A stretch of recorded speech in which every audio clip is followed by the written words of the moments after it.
วันนี้มาสอนปลาเด้อจ้ะพี่น้องมาสอนปลาอยู่ห้องได้แต่ปลาขาวตัวน้อยๆได้น้อยๆจ้ะบ่มีปลาซิวสิกินปลาซิวเด้อบ่ได้ปลาซิวบ่มากินปลาโคหรอกสิ สอนปลาจ้า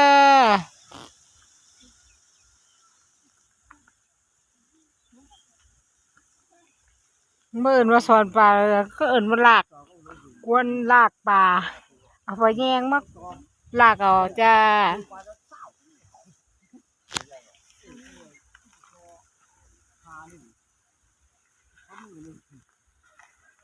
เอาคู่มานำเด้อไปแยงมานำเพ็กตาปลาปลาเต้นออกบานเอาไป ปลาซะแล้วเอาไปแยงงัดใส่กระสอบบ่ลูกงัดแม่นใส่กระกะ กระโดดละ นะ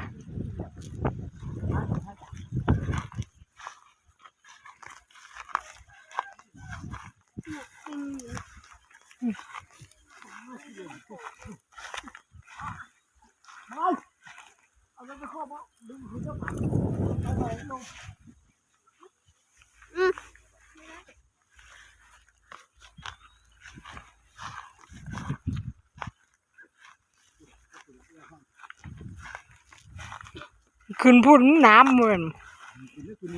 บอกขึ้นแท้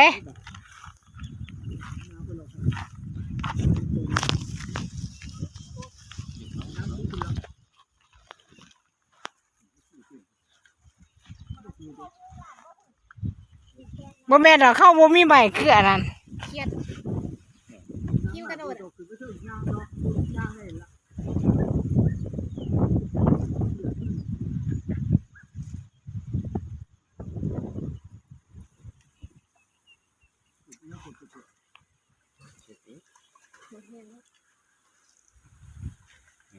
มีบัวน้อยด้วยตัวหนึ่งบัว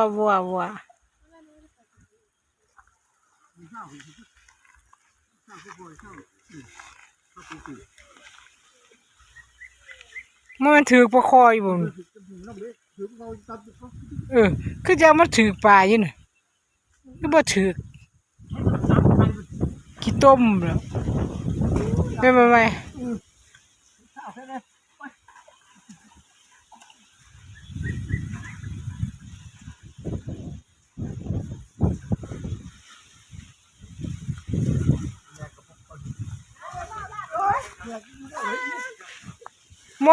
ันออกบ่ล่ะบ่พอแยงคือเปลี่ยนมันออกบ่ล่ะบ่แต่หนุ่มมันออกบ่ล่ะแมงมุมผือเนาะ บอกว่าเห็นผู้ขะแยงทุกคนผัวไม่เฝ้าล่างทุกคนนี่ เขาแบบไงไงผมโอ้ย800เพิ่นได้แยกผือดิ ถือว่ายังใหญ่โอ้ยมุดลูกมุดหนีจังนี้มุดกัดมุดกัดตีนปลาวักเฮ้ยตัวหน่อย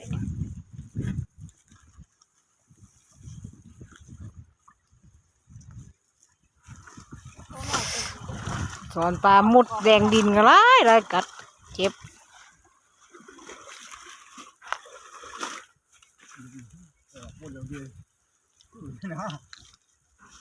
นี่ปลาบ่ล่ะ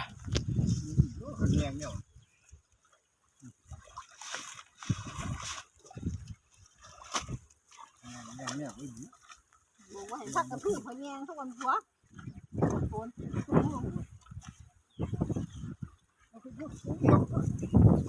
มันออกเบิดมันปิ่นมันมา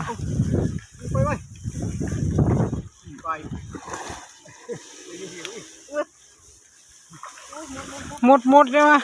นึกขึ้นอีกหมด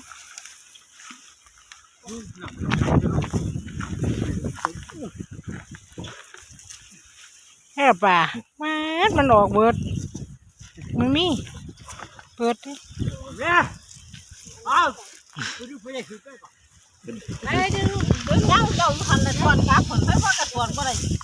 บอกครับเดี๋ยวช็อตเดียวไปเลยเดี๋ยวไป มันมีหรอกโอ้ปิง ฮะอะไรบาท หินใหม่ไปจังละ กลัวแม่ โดนหินอุ้ยเอาใหม่ปลาขะแยกบาดไหม